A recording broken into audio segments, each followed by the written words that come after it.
विशिष्ट काळासाठी चालवला जाणारा व्यवसाय म्हणजे सीझनल व्यवसाय। म्हणजेच आपण एखादी गोष्ट मार्केटमध्ये तेव्हाच आणायची ज्यावेळी त्या प्रॉडक्टची मागणी किंवा गरज ही जास्त प्रमाणात असते। फॉर एक्झाम्पल ज्यावेळी रक्षाबंधन येते तर आपण राखीचा स्टॉल लावू शकतो। फॉर एक्झाम्पल ज्यावेळी गणेश चतुर्थी येते तर आपण गणपती डेकोरेशनशी रिलेटेड जे काय सामान मार्केटमध्ये मिळतं तर ते आपण प्रोव्हाइड करू शकतो। दिवाळी येते तर त्यावेळी आपण आकाशकंदील, दिवे हे आपण मार्केटमध्ये आणू शकतो। तर याच व्यवसायांना आपण बोलतो सीझनल व्यवसाय। आणि याची सगळ्यात महत्त्वाची गोष्ट म्हणजे हे जे सीझनल व्यवसाय आहे तर हे कमी गुंतवणुकीमध्ये होतात। हाय क्वालिटी सर्व्हिस तुम्ही ग्राहकांना प्रोव्हाइड करू शकता। याच्यामध्ये तुम्हाला ऑफ सीजन कुठेही कधीही फेस करण्याची गरज पडत नाही। त्यामुळे हे तुमचे व्यवसाय अगदी पॉवरफुल पद्धतीने चालू राहतात। तर तुमचे बरेच कंप्लेंट्स होते की मोस्टली तुम्ही वर्क फ्रॉम होम किंवा मोबाईल किंवा कम्प्युटरवरून जे आपण व्यवसाय चालू करू शकतो तर तेच तुम्ही सजेस्ट करत असताय, त्याचेच आयडियाज तुम्ही देत असताय। तर असे काही व्यवसाय सजेस्ट करा की जे सगळे करू शकतात। तर त्यासाठीचाच माझा आजचा हा स्पेशल व्हिडिओ आहे। तर नमस्कार, मी क्षितिजा आणि आजच्या आपल्या नवीन व्हिडिओमध्ये मी तुम्हा सगळ्यांचं मनापासून खूप खूप स्वागत करते। आणि आपल्या चॅनलवरती जर तुम्ही नवीन असाल तर चॅनलला सबस्क्राइब करा, कारण आपल्या चॅनलवरती आपण अशाच प्रकारचा युजफुल, इन्फॉर्मेटिव्ह, मोटिवेशनल व्हिडिओज बनवत असतो जे की आपल्या दोघांच्याही फायद्याचे असतात। तर यस, आज आपण फोकस करणार आहोत सीझनल व्यवसायावरती। तर मी विचार केला की मी एक सीझनल व्यवसाय सध्या नुकताच लॉन्च करते। मी कोल्हापूरमध्ये राहते। कोल्हापूरमध्ये सध्या पूर परिस्थिती आहे, त्यामुळे थोडीशी माझी ही जी आयडिया आहे किंवा हा जो माझा व्यवसाय आहे तर थोडासा मी एका आठवड्यासाठी होल्डवरती ठेवला आहे। लवकरच मी तो व्यवसाय तुमच्यासोबत लॉन्च करणार आहे।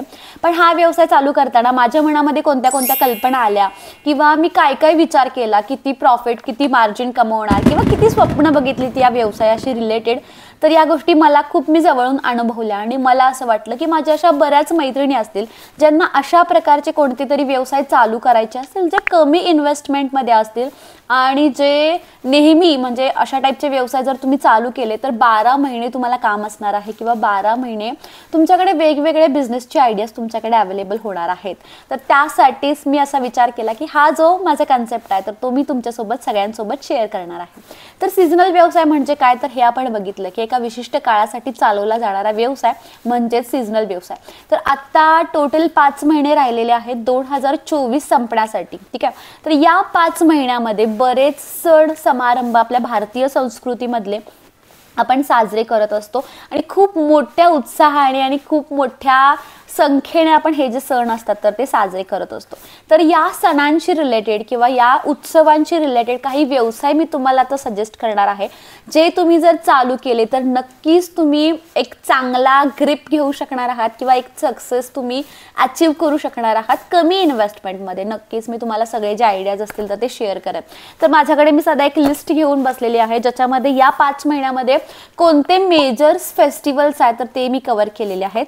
तर सगळ्यात पहिला तर 4 ऑगस्टला तुम्ही जर बघायला गेला तर फ्रेंडशिप डे आहे। तर जे ऑलरेडी स्टेशनरी ओन करतात किंवा कोणतं तरी छोटं मोठं दुकान जर तुमचं असेल तर नक्कीच तुम्ही तुमच्या दुकानामध्ये फ्रेंडशिप बँड्स जे मार्केटमध्ये अवेलेबल होतात तर ते विक्रीसाठी ठेवू शकता। आता बरेच वेगवेगळ्या प्रकारचे फ्रेंडशिप बँड्स आलेत। शाळकरी मुलांमध्ये फ्रेंडशिप डेशी रिलेटेड जो काही उत्सुकता असते, कुतूहलता असते तर ती जास्त प्रमाणात असते। त्यामुळे नक्कीच तुम्ही फ्रेंडशिप डेसाठी फ्रेंडशिप बँड्स जे असतील तर ते बाजारामध्ये विक्रीसाठी आणू शकता। त्यानंतर तुम्ही पुढची तारीख बघितली तर 15 ऑगस्ट म्हणजेच इंडिपेंडन्स डे, आपल्या भारताचा स्वातंत्र्य दिन। तर या दिवशी सुद्धा बऱ्याच प्रकारचे छोटे छोटे व्यवसाय जे असतील तर ते चालू होतात। म्हणजे छोटे लेबल्स आपण जे ड्रेसवरती ब्रॉच जे असतात तर ते आपण लावतो। तर तिरंगा आहे, इंडियन फ्लॅग आपण बघतो, बऱ्याच काही वेगवेगळ्या प्रकारचे ऑप्शन्स तुम्हाला अवेलेबल होतात। व्हाईट कलरचे ड्रेस असतील किंवा व्हाईट साड्या असतील, व्हाईट कुर्ती असेल तर वेगवेगळ्या लोकांसाठी वेगवेगळं मटेरियल तुम्ही अवेलेबल करून देऊ शकता। त्यानंतर पुढचा जो आपला सीझन आहे तर तो सगळ्यांचाच फेवरेट आणि मोस्टली आपल्या सगळ्या बहिणींचा फेवरेट, तो म्हणजे रक्षाबंधन। तर रक्षाबंधन येतोय बरोबर 19 ऑगस्टला। तर बऱ्याच माझ्या मैत्रिणींचं असं होत असेल की प्रत्येक वेळी त्या विचार करतात की पुढच्या रक्षाबंधनला मी स्टॉल लावेन राखीचा, आणि हे जे तुमचं विचार केलेलं स्वप्न असतं किंवा काही आयडियाज तुमच्या असतात तर त्या कल्पनापुरत्याच मर्यादित राहतात आणि त्या कधीच तुम्ही सत्यात उतरवत नाही। तर त्यासाठी कॅलेंडर फॉलो करणं खूप जास्त महत्त्वाचं आहे। सीझन कोणता आहे, कोणत्या सीझनला आपण काय करू शकतो हे तुम्हाला पहिल्याच पासूनच प्री प्लॅन केलं पाहिजे। तर रक्षाबंधन बरोबर 19 ऑगस्टला आहे। तर बरेच दिवस आहेत, आय थिंक आता जुलै एंड चालू आहे आणि पुढच्या महिन्यामध्ये ऑगस्टला आहे, त्यामुळे तुमच्याकडे आरामात 15 ते 20 दिवस मस्त आहेत. आणि नक्की जर तुम्हाला राखीचे स्टॉल चालू करायचे असतील किंवा तुम्हाला घरातूनच राखी जी असेल तर विक्रीसाठी उपलब्ध करायची असेल तर तुमच्याजवळ कोणताही होलसेल मार्केट अवेलेबल होईल तिथे जा, राखी खरेदी करा. आणि जर तुम्हाला हा व्यवसाय कमीत कमी अमाऊंटमधून चालू करायचा असेल तर अगदी 1000-1500 पासून तुम्ही चालू करू शकता. फक्त जे राख्या तुम्ही सिलेक्ट करताय तर त्या अगदी अट्रॅक्टिव्ह हव्या, म्हणजे कमी मटेरियल असेल पण अट्रॅक्टिव्ह असेल, त्यामुळे तुमची विक्री जी आहे तर ती जास्त होईल. आणि अगदी स्वस्तात मस्त पासूनच्या सगळ्या राख्या तुमच्याकडे जर तुम्ही अवेलेबल केल्या तर नक्कीच तुमच्याकडे चांगला सेल जो आहे तर तो होणार आहे. तर मार्केटमधून तुम्ही खरेदी करा, त्याच्यावरती तुम्हाला लेबल्स लिहायच्यात फक्त 10 रुपये, 15 रुपये, 20 रुपये आणि ते तुम्हाला सिम्पली अरेंज करायचे आहे. तर हा राखीचा व्यवसाय 1000-1500 पासून सुद्धा चालू करू शकता. किंवा जर तुम्हाला मोठ्या प्रमाणात स्टॉल्स लावायचे असतील तर तुम्ही याच्यामध्ये जास्त इन्व्हेस्टमेंट करू शकता. तर जो मी तुम्हाला पहिला व्यवसाय सांगितला होता फ्रेंडशिप बँडचा आणि हा जो मी सांगते राखीचा, तर हा असा व्यवसाय आहे की ज्याच्यामध्ये तुमचं जे काही मटेरियल राहतं, म्हणजे रक्षाबंधन झाल्यानंतर तुमच्या ज्या काही राख्या शिल्लक राहतात ज्या विकल्या जात नाही तर त्या तुम्हाला सिम्पली छान प्रकारे पॅक करायच्या आहेत आणि त्या तशाच ठेवायच्या आहेत आणि पुढच्या रक्षाबंधनला तुम्हाला सेम राख्या ज्या आहेत तर त्या यूज करता येणार आहेत. तुम्ही त्याच्यामध्ये अजून थोड्याशा ॲडिशनल नवीन राख्या घेऊ शकता आणि हा कंटिन्युअसली तुमचा एव्हरी सीझन जो आहे तर तो रक्षाबंधनच्या राख्याचा जो तुमचा बिझनेस आयडिया आहे तर तो चालू राहणार आहे. तर नक्कीच 19 ऑगस्टला आहे, त्यामुळे नक्कीच ज्या मैत्रिणी करणार आहेत राखीचा स्टॉल उभा तर नक्कीच विचार करा. अजून बरेच दिवस तुमच्या हातामध्ये आहेत तर तुमचा जो प्लॅन आहे तर तो सत्यात उतरवा. त्यानंतर नेक्स्ट आपल्याकडे आहे 26 ऑगस्टला, 26 ऑगस्टला आपल्याकडे श्रीकृष्ण जन्माष्टमी आहे. तर श्रीकृष्ण जन्माष्टमी आली की सध्या ही कुतूहलता पॅरेंट्समध्ये जास्त असते की आपल्या लहान मुलांना छान प्रकारे कृष्ण करायचा आणि त्यानंतर आपल्या राधा सुद्धा असतात बऱ्याच. तर तुम्ही रेंटल ज्वेलरी असेल किंवा रेंटल ड्रेपरी असेल तर हे व्यवसाय चालू करू शकता. जर तुमच्याकडे फोटोग्राफीचे स्किल्स असतील तर तुम्ही श्रीकृष्णाचा जो सेटअप आहे तर तो उभा करू शकता आणि लहान मुलांचे जे असतील फोटोग्राफ्स श्रीकृष्णाच्या थीम मधले तर ते तुम्ही त्यांना क्लिक करून देऊ शकता. किंवा जर तुम्ही क्लोदिंग स्टिचिंगच्या फील्डमध्ये असाल तर धोतर जे असेल श्रीकृष्णाचं तर ते तुम्ही शिवून देऊ शकता. मोराचा पिसा असतो असा श्रीकृष्णाला, बाळ श्रीकृष्णाला, तर तो तुम्ही करू शकता. तर कंप्लीट ड्रेपरी आहे आणि नक्कीच आपल्या खूप साऱ्या राधा सुद्धा तयार होतात, त्यामुळे परकर ब्लाऊज असते, चुनरी असते, तर या बऱ्याच गोष्टी राधाला सुद्धा लागतात. तर या सुद्धा तुम्ही सगळ्या रेडी करून देऊ शकता. त्यानंतर आपला पुढचा व्यवसाय आहे आपल्या सगळ्यांचा आवडता, ज्याची आपण पूर्ण वर्षभर वाट बघत असतो, म्हणजेच गणपती बाप्पा मोरया. तर गणेश चतुर्थी आहे बरोबर 7 सप्टेंबरला आणि गणेश चतुर्थी मी इथे स्पेशली मेन्शन करते कारण आपला लाडका बाप्पा ज्यावेळी आपल्या घरी येतो त्यावेळी आपण खूप चांगल्या प्रकारे डेकोरेशन करतो आपल्या घराचं आणि त्यावेळी हे जे डेकोरेशनचं मटेरियल असतं तर ते तुम्ही विक्रीसाठी ठेवू शकता. किंवा जे सेट्स असतात, माझ्या एका फ्रेंडनी पूर्ण अख्खे सेट्स जे असतील गणपती डेकोरेशनचे तर ते अवेलेबल केलेले आहेत फॉर सेल फॉर रेंट. तर तुम्ही तशा टाईपमध्ये करू शकता जर तुमच्याकडे स्पेस असेल तर. कंप्लीट सेट्स जे असतात गणपती डेकोरेशनचे तर ते तुम्ही सेल करू शकताय. तर गणपतीशी रिलेटेड अजून वेगवेगळे व्यवसाय म्हणजे तर गणेश चतुर्थी आली की आपल्या घरामध्ये थोडंसं पूजेचं वातावरण असतं, पूजा अर्चा आरती बऱ्याच प्रमाणात होतं. तर त्यावेळी आपण दिवे लावतो तर दिव्याची जी वात असते कापसाची तर ही वात सुद्धा आपल्याला मार्केटमध्ये विक्रीसाठी मिळते. कापसाची जी वात असते ती, कापूस असेल, कापूर असेल, उदबत्ती असेल, बऱ्याच आपल्याला गोष्टी मार्केटमध्ये मिळतात. तर या गोष्टी तुम्ही स्वतः बनवून, कापराची वात तुम्ही बनवू शकता तर स्वतः बनवून तुम्ही प्लास्टिकच्या बॅगमध्ये सिम्पली पॅक करून तुम्ही त्या सेल करू शकताय.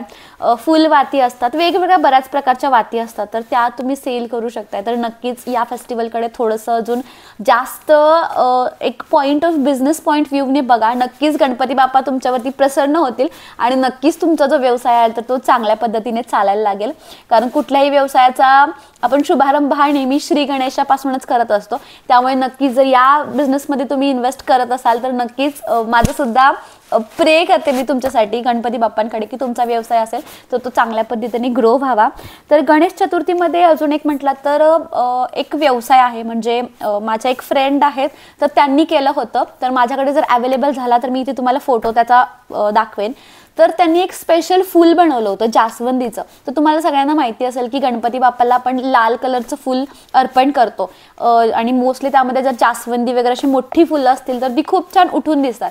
तर त्या काकींनी जास्वंदीची जी वेल्वेटची फुलं असतात, ठीक आहे, तर ती बनवली होती, त्यांनी खूप जास्त प्रमाणात बनवली होती आणि खूप जास्त प्रमाणात त्यांची ही जी फुलं आहेत तर ती विक्रीसाठी गेलीत आणि खूप चांगल्या प्रकारे बिझनेसमध्ये त्यांना मार्जिन आणि स्केल जे आहे तर ते मिळाले. नक्कीच मी हा फोटो तुमच्यासोबत शेअर करेन, माझ्याकडे नसेल तर तो मी मागून घेईन आणि शेअर करेन, कारण ज्या लेडीजना अशा प्रकारे काही क्रिएटिव्हिटी करता येते तर तुम्ही करू शकताय. त्यामुळे गणपती बाप्पासाठी जे काही तुम्ही डेकोरेटिव्ह सामान मार्केटमध्ये आणाल आणि जर ते चांगल्या प्रकारचं असेल तर नक्कीच तुमच्याकडून ते सामान घेतलं जाणार आहे. त्यामुळे नक्कीच 7 सप्टेंबरला आहे गणेश चतुर्थी, त्यामुळे बराच तुमच्याकडे पिरियड आहे, तर तुम्ही नक्की विचार करू शकता की तुम्ही कोणता व्यवसाय जो आहे तर तो चालू करणार आहात. आणि त्यानंतर 12 ऑक्टोबरला दसरा आहे, ऑक्टोबर महिन्यामध्ये दसरा आहे. हे मी सीझन्स तुम्हाला आत्ताच सांगते कारण याची प्रिपरेशन तुम्हाला आत्ताच करायची आहे.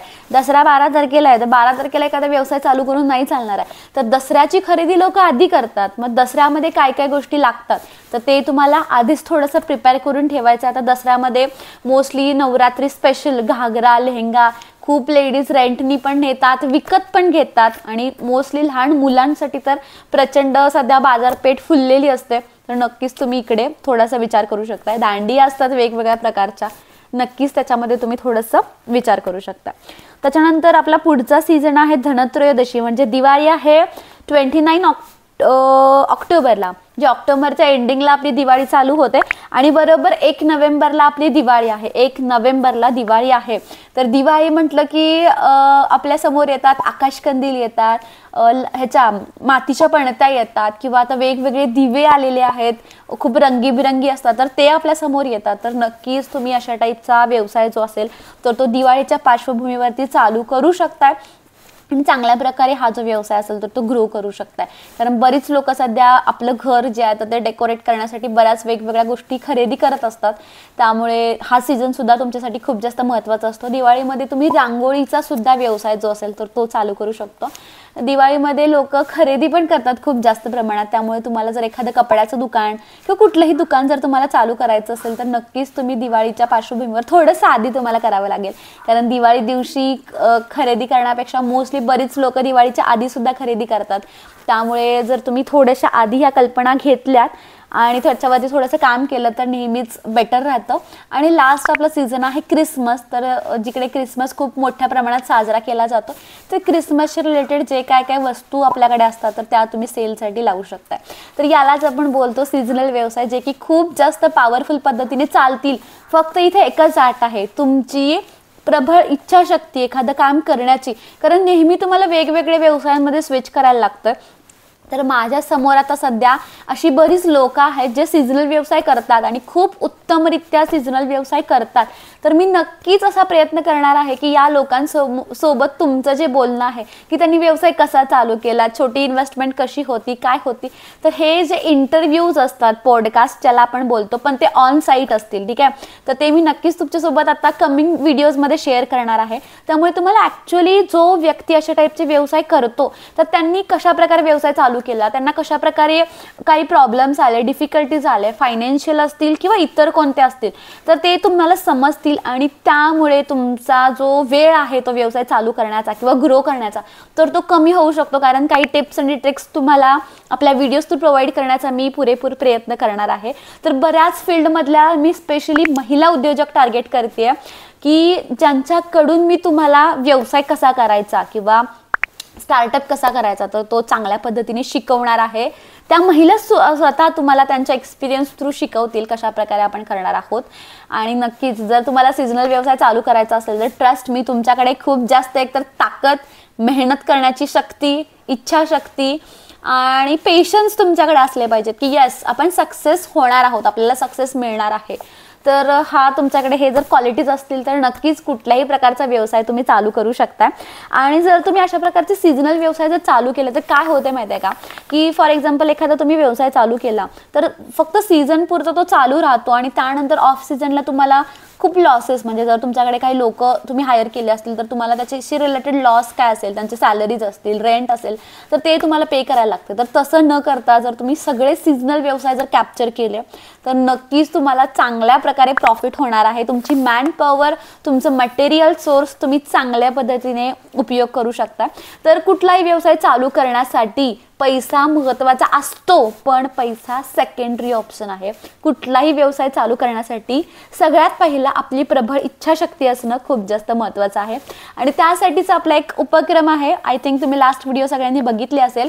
तर मी आपल्या चॅनलतर्फे माऊली स्टार्टअप कॉन्टेस्ट लॉन्च केलेली आहे, ज्यामध्ये मी तुमच्या स्टार्टअपला 5000 रुपीज म्हणजे 5000 रुपये फंडिंग करणार आहे. तुमचं जे काही मटेरियल आहे तर ते घेण्यासाठी, तुमचा छोटा व्यवसाय जो आहे तर तो चालू करण्यासाठी. तर त्या कॉन्टेस्टमध्ये पार्टिसिपेट करण्यासाठी सिम्पली तुम्हाला आपल्या चॅनलला सबस्क्राईब करायचं आहे. तुमची जी काही बिझनेस आयडिया आहे तर ती मला कमेंट करायची आहे, मेल करायचं आहे, सोबतच आपली व्हिडिओ 10 लोकांना फॉरवर्ड करायची आहे. तर नक्कीच ज्या एका लकी विनरची बिझनेस आयडिया सिलेक्ट होणार आहे तर त्या लकी विनरला आपल्याकडून 5000 रुपये आपण डायरेक्ट फंडिंग करणार आहोत, त्यांचा छोटा व्यवसाय चालू करण्यासाठी किंवा ग्रो करण्यासाठी. त्यामुळे अजूनपर्यंत जर तुम्ही ती व्हिडिओ बघितली नसेल तर लिंक मी तुम्हाला डिस्क्रिप्शनमध्ये देते. त्या कॉन्टेस्टशी रिलेटेड बराच कंटेंट तुम्हाला तिथे बघायला मिळेल. त्यामुळे नक्की चॅनलवरती व्हिजिट करा आणि नक्कीच आपण त्याच्यावरती विचार करणार आहोत. आणि अशाच प्रकारची उपक्रम किंवा ॲक्टिव्हिटीज आपण आपल्या चॅनलवरती कंटिन्युअसली आता सध्या करणार आहोत. तर या सगळ्या गोष्टी माझ्याकडून तेव्हाच पॉसिबल होणार आहे ज्यावेळी तुम्ही लोक माझ्या चॅनलला जास्तीत जास्त लोकांपर्यंत शेअर करणार आहात, मला सपोर्ट करणार आहात. आणि नक्कीच मी आपलं एक सेंटेन्स आपला आहे की लेट्स ग्रो टुगेदर. तर मी ग्रो होते आणि माझ्यासोबत तुम्हाला सुद्धा ग्रो करायचं आहे. आणि त्याच्याच अंडर ही जी ॲक्टिव्हिटी आहे तर ती आपण रन केलेली आहे. आणि नक्कीच या थ्रू जास्तीत जास्त महिलांपर्यंत आपण पोहोचू आणि जास्तीत जास्त महिलांना फायनान्शियल इंडिपेंडेंट होण्यामध्ये आपण मदत करू. तर माझा एक छोटासा खारीचा वाटा आहे. तुम्हाला जर आवडला असेल तर नक्कीच आपल्या चॅनलला सपोर्ट करा. Thank you so much for watching. आणि पुन्हा एकदा मी रिमाइंडर देते की 5 महिने आहेत तुमच्या हातात 2024चे. आणि विचार करत बसण्यापेक्षा तुमचे विचार कृतीत आणा, सत्यात उतरवा. नक्कीच तुम्हाला यश मिळेल. Thank you so much for watching. Keep supporting.